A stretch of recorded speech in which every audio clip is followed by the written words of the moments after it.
Intolerancia alimentaria, el tema del día de hoy. Nos acompaña la doctora Criselis Gómez Bolívar, quien es médico gastroenterólogo. Un gusto recibirla, doctora, bienvenida. El gusto es mío y el placer es mío de poder compartir en estos espacios tan importantísimos para nuestra población en compartir temas de salud.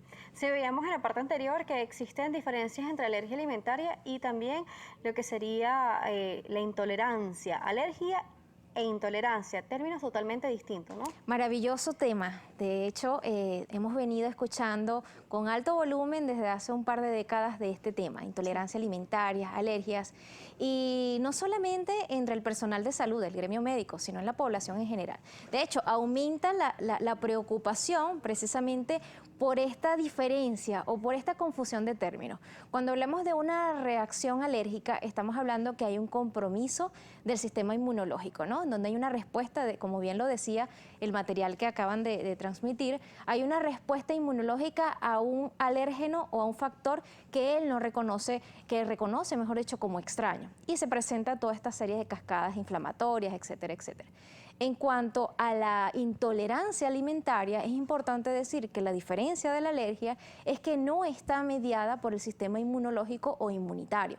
Y a pesar de lo que la gente pueda creer, es mucho más frecuente que la alergia alimentaria. Se dice que de 5 hasta 10 veces más que se presenta más que las alergias alimentarias. Manifestaciones y diferencias entre una y otra. Ya nos dice sistema inmune, una diferencia.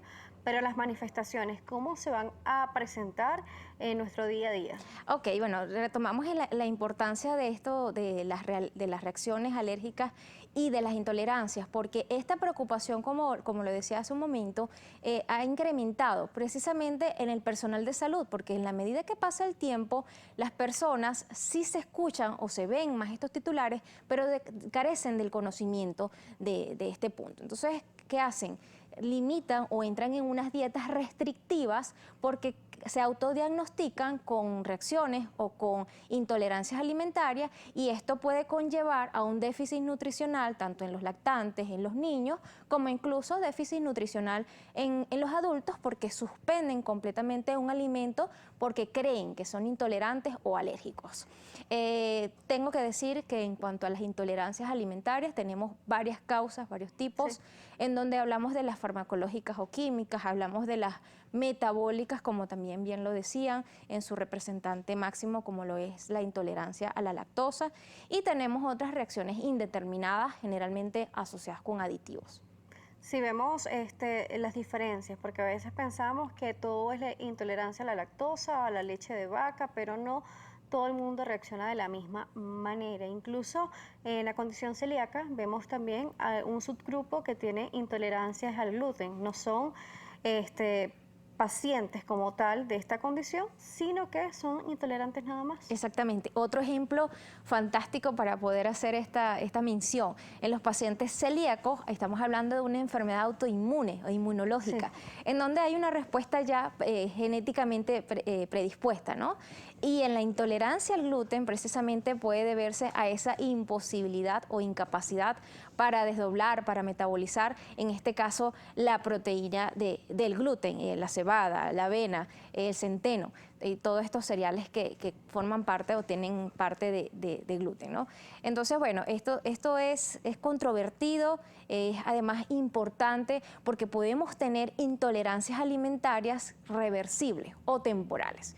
Entonces, esto puede ocurrir posterior a agresiones del sistema digestivo, como gastroenteritis. En las enfermedades inflamatorias intestinales vemos muchísimas intolerancias alimentarias, en las enteritis actínicas, en una serie de patologías que cuando acuden a tiempo con el experto, en este caso, que también es un manejo multidisciplinario, porque no solo incluye al gastroenterólogo, sino que incluye a los médicos, inmunólogos y alergólogos, a los nutricionistas y pues una serie de expertos en esto.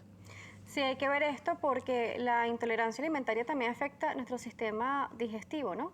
Así es, ocasiona una serie de alteraciones, bien pudieran ser no tan profundas, pero sí pueden ser unas lesiones superficiales en lo que es la mucosa.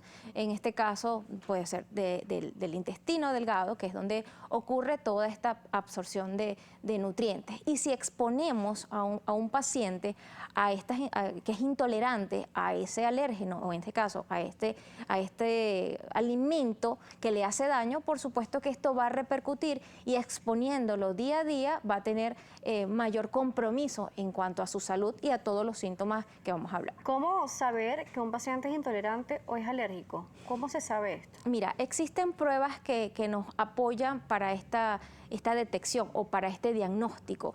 En el caso vamos a hablar de forma muy general, podemos hacer incluso panes de alimento, que va desde hacer una prueba de 20 alimentos hasta 400 alimentos o alimentos en particular. Es difícil en muchas oportunidades precisar, o el mismo paciente que precise a qué es intolerante o no, porque no son alimentos aislados que consumimos.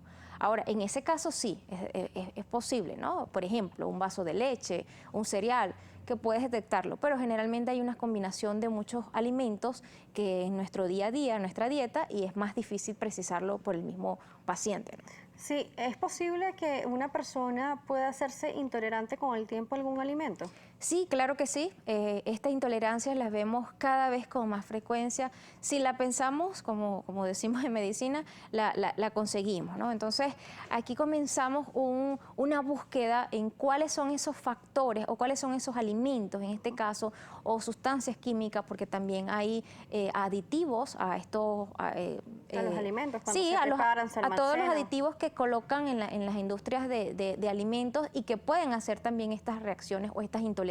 Entonces nos damos cuenta cuando hacemos este panel de alimentos, otras pruebas que complementarias, la cantidad de intolerancias que puede desarrollar una persona, y que, insisto, en un tiempo, 6 meses, quizás a un año, ya se individualizará. Se pueden repetir esas pruebas y el paciente perfectamente puede salir de esa intolerancia. Claro, porque a veces pensamos que nacemos con condiciones, pero podemos desarrollarlo cuando vamos creciendo, ¿no? Sí, hay unas intolerancias congénitas, y fíjate que voy a tomar o a retomar la intolerancia a la lactosa, porque la lactosa, como bien lo decían, es un disacárido que está conformado por 2 moléculas de azúcares, que es la galactosa y la glucosa.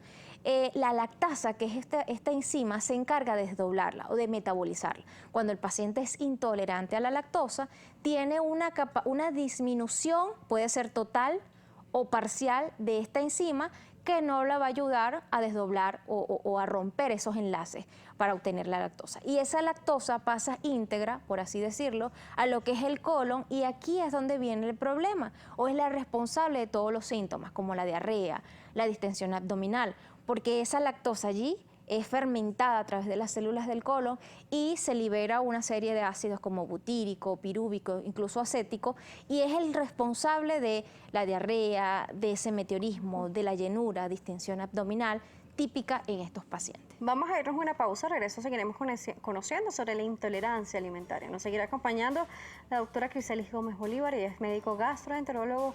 A la pausa, recuerden las redes, @salud_gb, @DanielJ Salas. Regresamos.